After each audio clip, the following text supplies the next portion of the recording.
எடுத்திருப்போம். ஒரு செடியை பார்த்தாச்சுன்னா பறிக்கணும்னு தோணும். அது ஒரு ஜீவன் தானே, பகவானோட சிருஷ்டி தானே. அது பாவம்னா அதுவும் பாவம் தான். வந்து உட்காந்துருப்போம், நிறைய இருந்திருக்கும், நம்ம அறியாமலே உட்காந்து நசுக்கிருப்போம்.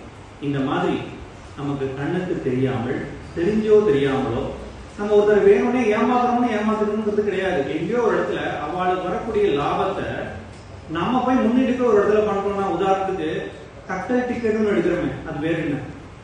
நம்ம புத்திசாலித்தனமா நம்ம கிட்ட ஒரு எக்ஸ்ட்ரா ஒரு காசை போட்டு தக்கல் டிக்கெட் எடுக்கணும், இன்னொருத்தருக்கு வரக்கூடிய ஒரு சலுகையை நம்ம போய் எடுத்து நம்ம பயணம் பண்ண போறோம். அது பாவமானா ஏதோ ஒரு வகையில் அதுவும் ஒரு வகையான பாவம் தான். அதனால இந்த மாதிரியான பாவங்கள் நம்ம சொல்லிட்டே போகலாம். இந்த மாதிரி தெரிஞ்சோ தெரியாமலோ செய்த நம்ம மட்டும் இல்ல, நம்மளோட வர்க்கங்கள்ல யாராவது இருக்கட்டும், அவங்களோட பாவங்களும் நல்லபடியா நிவர்த்தி ஆகணும் அப்படிங்கிறதுக்காக தான் இந்த ஹோமம் பண்றது. இதுல கலந்துக்கிறது ரொம்ப மகா புண்ணியம்.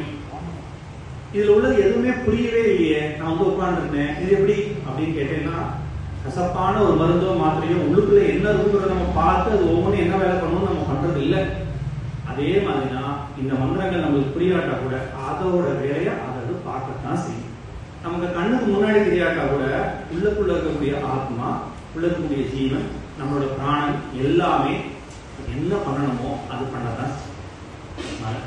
அனுமாரோட அனுகிரகத்துல இந்த இடத்துல அனுமாருக்காக ஒரு ஹோமத்தை இவ்வளவு பேர் சேர்ந்து இவ்வளவு தூரத்துக்கு பொறுமையா நல்லபடியா உங்களுக்கும் நல்லபடியா பாவங்கள்லாம் இல்லாம எல்லாமே புண்ணியங்களா நம்ம பண்ணணும் அப்படிங்கிறதுக்காக தான் நம்ம பண்றோம். சில பேர் கேட்கலாம், இப்ப நான் இங்க வந்துட்டேன், இதெல்லாம் பாவம் போகும்னு சொல்றோம், அப்ப நான் இதுக்கப்புறம் பாவமே இல்லையா, நான் பாவியே இல்லையா, எல்லாரும் புண்ணியம் தானா அப்படின்னு கேட்டா, தெரிஞ்சோ தெரியாமலோ மனசார நம்ம ஒரு இடத்துல நினைச்சிருந்தோம்னா அந்த சில பாவங்கள் கண்டிப்பாக போகும். இனிமேல் வரக்கூடிய பாவங்கள் செய்யாம இருக்கிறதுக்கான ஒரு புத்தியை பகவான் கொடுக்குறோம். அவ்வளவுதான்.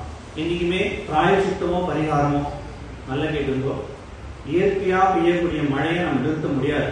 நம்ம கொடையை பிடிச்சிருந்து நம்ம நினையாம பார்த்துக்கலாம். அதுதான் இந்த மாதிரியான பிராயச்சித்தது. அவ்வளவுதான். இதுல பார்த்தீங்கன்னா அவ பிரசாதங்கள் சில இது வச்சிருக்கா. அது போக இந்த சன்னதியில் உள்ளவா வந்து என்ன பண்ணியிருக்கான்னா, இங்க வந்து பிரசாதம் வந்து வச்சிருக்காங்க.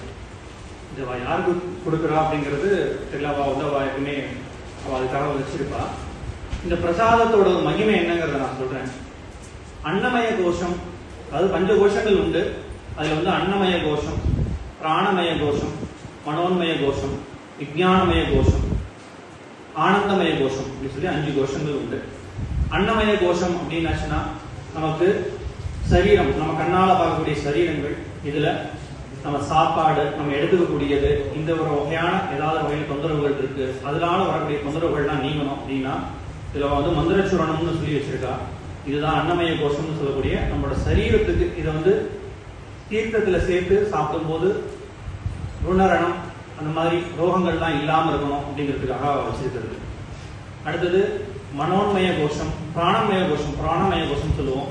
அது நம்மளோட ஆரா, நம்ம சுற்றி இருக்கக்கூடிய என்விரான்மெண்ட் எல்லாமே இருக்கிறதுக்கு. அதுக்கு தான் இந்த இடத்துல இந்த செந்தூர பிரசாதம் வச்சிருக்கா. இதை நம்ம நெத்தியில திலகமா எழும்போது நம்மளோட பிராணம் வந்து நல்லபடியா கிளியரா ஆகுது. அதுக்காக அந்த பிரசாதத்தை வச்சிருக்கா. அடுத்தது மனோன்மய கோஷம். மனோன்மய கோஷம்னா நம்மளோட மனசு எந்த இடத்துலையுமே சஞ்சலப்பட்டு இருக்கும்.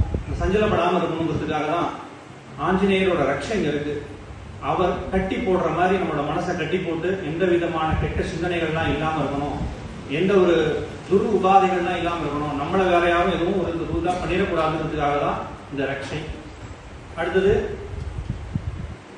விஞ்ஞானமய கோஷம் அப்படிங்கிறது வந்து புத்தி. மனசுக்கும் புத்திக்கு என்ன வித்தியாசம் அப்படின்னா, மனசுங்கிறது வந்து நம்ம எதை பார்த்தாலும் சாப்பிடணும், இல்ல ஒரு விஷயத்த பார்க்கணும், இந்த இடத்துல இன்னொரு இடத்துல போய் ஒரு கலந்துக்கணும் அப்படிலாம் இருக்கும். இந்த புத்தி என்ன சொல்லணும்னா, இன்னைக்கு புதுசா படம் வந்திருந்தாலும், இன்னைக்கு வேற ஏதாவது வேலை இருந்தாலும், நீங்க அனுமாரோட சிந்தனையில இந்த இடத்துல வந்து உட்காரணும்னு உங்களுக்கு தோன்றது இல்லையா, இதுதான் புத்தி.